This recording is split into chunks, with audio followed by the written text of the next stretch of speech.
భక్తి భాస్కర ప్రేక్షకులకు నమస్కారం. మన సనాతన సమాజంలో సామాన్యంగా వివాహం అనేది ఒకే ఒకసారి జరిగే అరుదైన సంఘటన. ఒకే ఒకసారి అని ప్రత్యేకంగా ఎందుకు చెబుతున్నానంటే, ఒకసారి ఒకరితో మాత్రమే పెళ్లి చేసుకుంటాం కనుక. కానీ మన గ్రహచారం బాగాలేకనో, ఏదైనా వివాహం వివాదంలో పడిపోయినప్పుడో మరో పెళ్లి చేసుకోక తప్పదు. అయినా కూడా మళ్ళీ బాగాలేని పరిస్థితిలో మా గల్లీలో మల్లిగాడికి మళ్ళీ మళ్ళీ పెళ్లి అన్నట్లుగా మరో వివాహం చేసుకున్న ఉదంతాలు మన సమాజంలో కోకొల్లలుగా ఉన్నాయి. కానీ మన పురాణాలలో శ్రీకృష్ణుడు ఏకంగా 16,000 మంది భార్యలను వివాహం చేసుకున్నాడు. అబ్బో, అంతమందా! ఒక్క పెళ్లికే సతమతం అవుతున్నాం, అదెలా సాధ్యం అంటూ మనం వ్యంగ్యోక్తులు విసురుకుంటాం. దీనికి భిన్నంగా మరి శ్రీరాముడు ఏకపత్ని వ్రతుడు కదా, మరి కృష్ణుడెందుకలా అని కూడా ప్రశ్నిస్తుంటాం. అసలు అంతమంది భార్యలు కృష్ణుడికి ఎందుకున్నారు? దానిలో ఉన్న అర్థం పరమార్థం ఏమిటి? అసలు దీని కథ ఏమిటో ఇప్పుడు తెలుసుకుందాం. శ్రీకృష్ణుడికి 16,000 మంది భార్యలు ఉన్నారనే కథ హిందూ పురాణాలలో ప్రసిద్ధమైనది.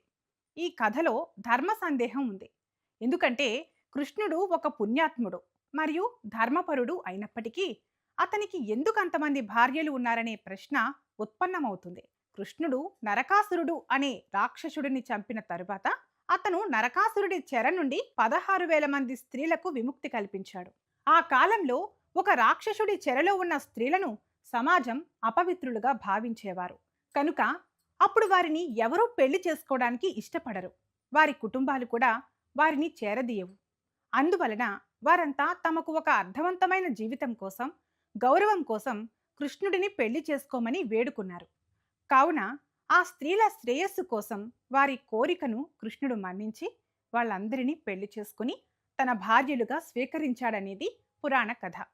అలాగే కృష్ణుడు కేవలం స్త్రీలను తన భార్యలుగా చేసుకోవడమే కాదు, వారికొక భార్య అనే హోదాను కల్పించి సమాజంలో వారికి గౌరవంతో పాటు ఆనాడే సామాజిక పరమైన స్త్రీ పక్షపాతిగా శ్రీకృష్ణుడు నిలిచాడు.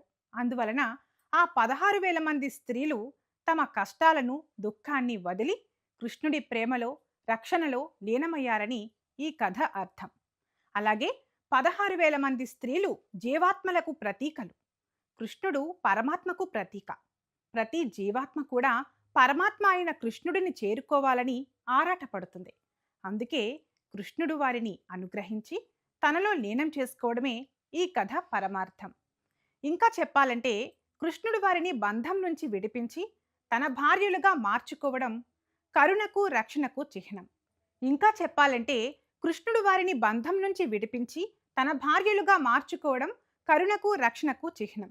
నిష్కల్మషమైన ఆయన ప్రేమకు ఓ తార్కాణం.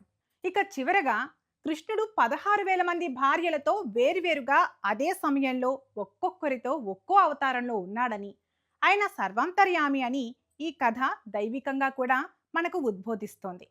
సర్వే జన సుఖినో భవ. మీకు ఈ వీడియో నచ్చినట్లయితే వెంటనే లైక్ చేయండి, షేర్ చేయండి. ఇలాంటి మరిన్ని వీడియోల కోసం మా ఛానల్ను సబ్స్క్రైబ్ చేసుకుని బెల్ ఐకాన్ను నొక్కండి. ఇలా చేయడం ద్వారా మేము చేసే ప్రతి వీడియో నోటిఫికేషన్ రూపంలో మీ వద్దకు చేరుతుంది.